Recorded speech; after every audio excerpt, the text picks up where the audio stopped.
Let's agree for the sake of the next conversation that Donald Trump uses the most colorful language of any president, at least in the modern era, and says some of the most questionable things. And that is where our next guest comes in. John McWhorter is a linguist.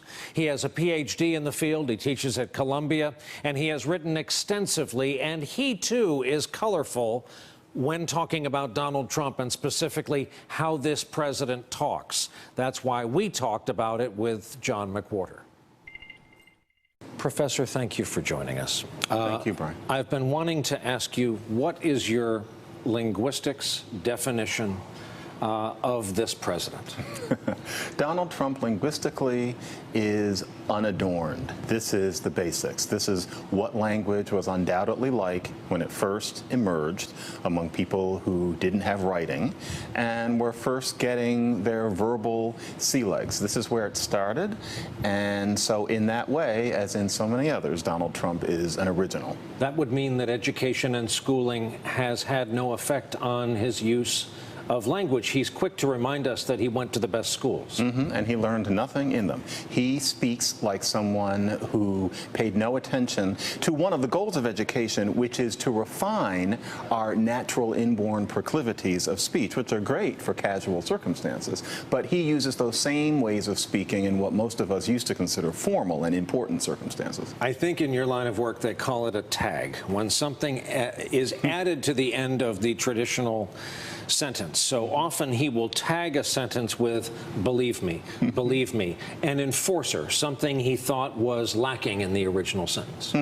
It's that he's reinforcing, and also he's using oral speech, where what we're always doing is we're checking to see that the other person understands what we're saying, that they're in the same boat that we are. So that's what you know is. That's what things like LOL can be in texting. He does that too, but once again, it's not in texting. He's doing it in formal circumstances, which means that he never leaves the realm of the casual when he speaks, which is unlike even, say, indigenous societies where there's no such thing as reading or writing yet. There's always a high way of talking and a low way of talking. The chief doesn't just get up and run his mouth. Ours does. There's a friend of our broadcast, Eli Stokols, who works for the Wall Street Journal, who has covered him now for some time, and says about Donald Trump there are visual and audio tells that he peppers his speech with, where if you know what's coming, you know what's coming. I want to run a montage of a Trump phrase, people don't know. And in Eli Stokols' reading of it, people don't know for Donald Trump means I just learned. Here's the examples.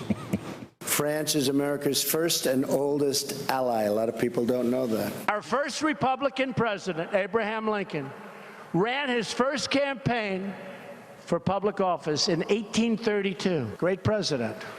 Most people don't even know he was a Republican, right? Does anyone know? A lot of people don't know that. People don't realize we are an unbelievably divided country. Now, I have to tell you, it's an unbelievably complex subject. Nobody knew that health care could be so complicated.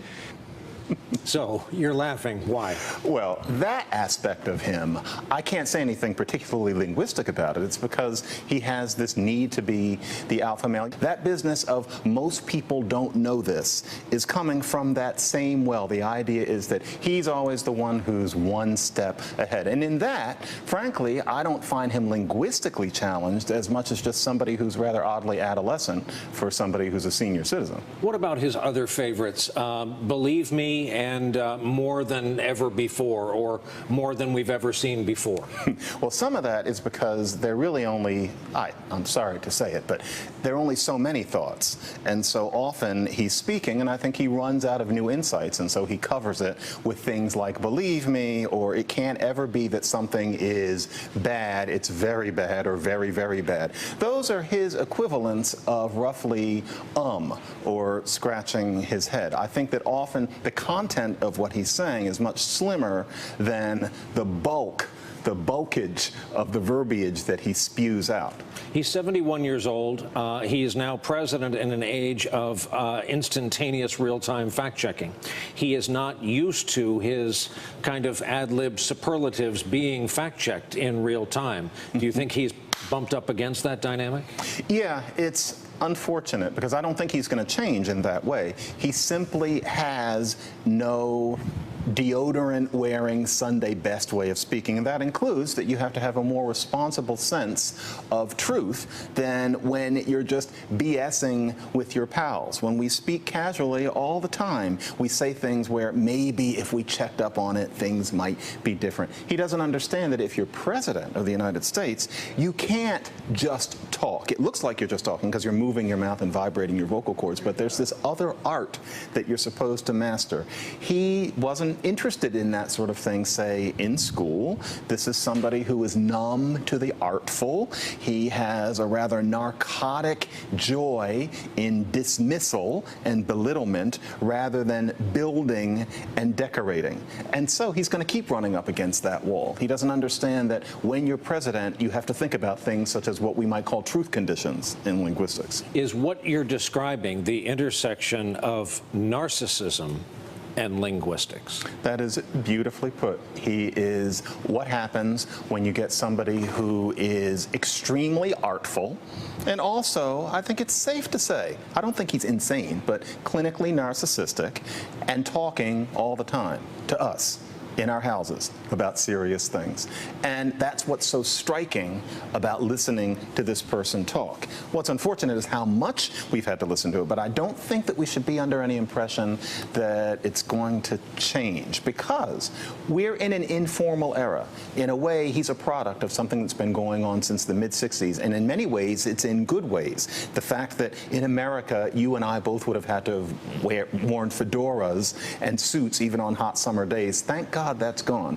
But something else that left was the sense that you put speech in its Sunday best. All of us nowadays at least fake it to an extent. But we could have predicted that somebody was going to come along who really just didn't even bother to do anything but talk rather than speak, and could even become president of the United States. I don't think that Trump is going to be last in that regard, the oratorical regard. Hopefully the other things, but oratorically, he's the beginning of something new. Hey there, I'm Chris Hayes from MSNBC. Thanks for watching MSNBC on YouTube. If you want to keep up to date with the videos we're putting out, you can click subscribe just below me, or click over on this list to see lots of other great videos.